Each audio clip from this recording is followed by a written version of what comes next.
একটু করব পায়েস, তাই বসিয়ে দিলাম, ঘি দিয়ে দিলাম। দেখো চালগুলো অনেক দিন ধরে রয়ে গেছে, তাই ভাবছি আজ একটু পায়েস করি। দুটো তেজপাতা দিলাম, এবার চালটা দিয়ে দিলাম। এবার চালটা কুকারে দিয়ে দেবো। কাজু কিশমিশটা একটু ঘি দিয়ে ভেজে নেব।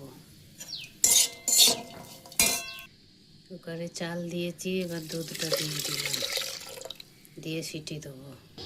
এবার ছোটো এলাচটাও দিয়ে দিলাম। পড়ে গেল।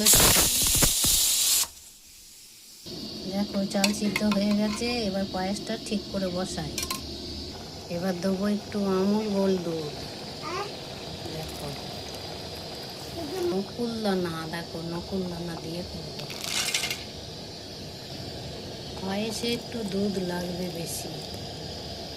এবার কাজু কিশমিশ দিয়ে দিলাম, হালকা 1 চিমটে নুন দেবো।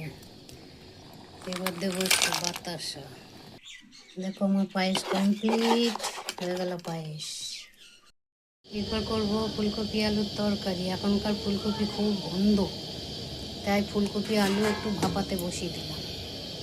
একটু সিদ্ধ হয়ে জলটা ফেলে দেবো, তারপরে করবো।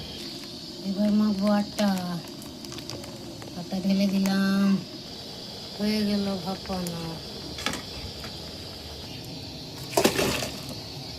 এরপর আলুগুলো একটু ভেজে নিই, একটু নুন দিলাম, একটু হলুদ দিলাম, দিয়ে ভাজা ভাজা হয়ে গেছে। এবার তুলে নিয়ে কপিটা ভাজি। এবার কপিটা ভাজবো।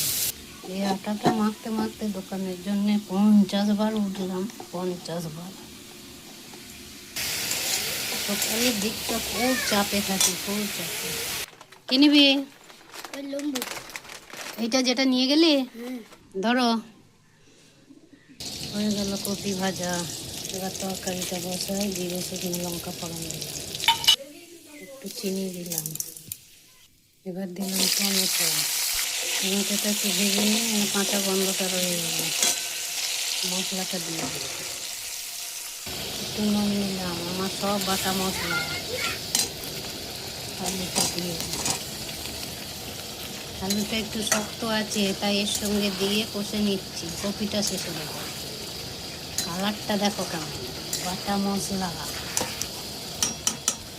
এরপর দেবো ধনে পাতা। এবার দেবো কপিটা, জল দিয়ে দেবো। হয়ে গেল আটা মাখা, এখন রইল, পরে করব। হয়ে গেল কপির তরকারি। বসে পড়লাম রুটি বেলতে।